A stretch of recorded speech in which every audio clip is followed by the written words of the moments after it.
All right, welcome to The Explainer. Today we're digging into a fantastic tool from the Canadian Pharmacists Association. It's a framework designed to help you assess common eye conditions right there at the pharmacy counter.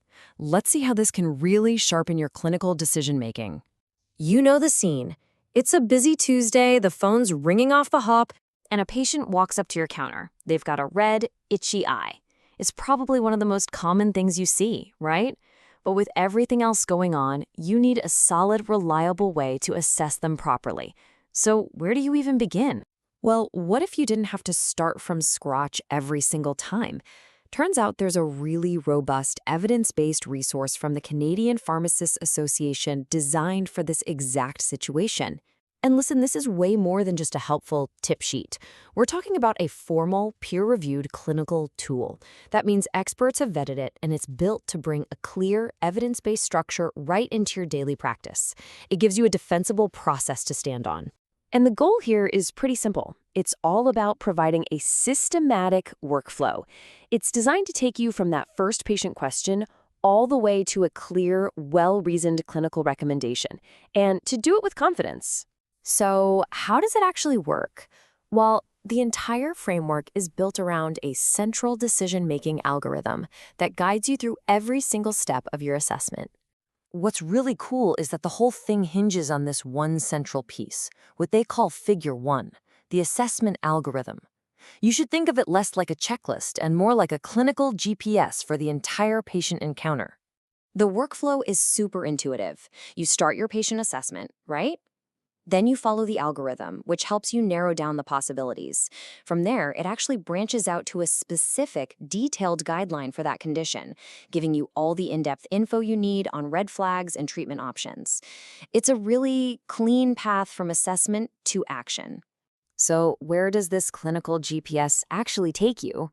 It connects you to dedicated chapters on the most common minor eye issues we see every single day. The conditions it covers are exactly what you'd expect: conjunctivitis, dry eye, and a whole bunch of eyelid conditions like styes or blepharitis.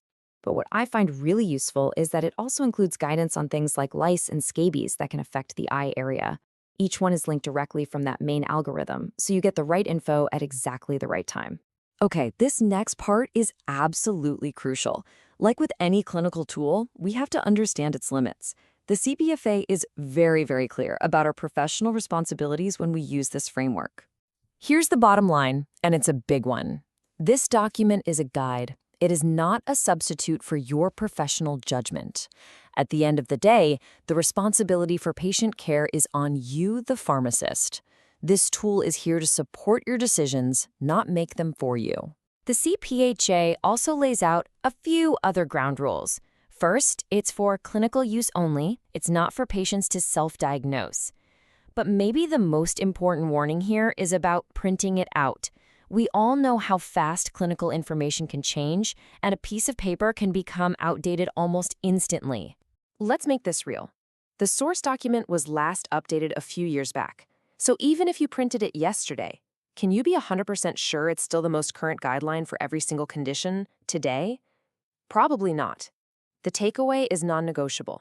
You always have to verify you're working with the latest clinical info available. So when you put all this together, the clear workflow, the targeted info, and the professional disclaimers, the real question becomes, how can something like this fit into your day-to-day practice? Because ultimately, a tool like this isn't about replacing your expertise. It's about backing it up. It gives you a way to standardize your assessments, boost your confidence, and make sure you're delivering evidence-based care even when you're swamped.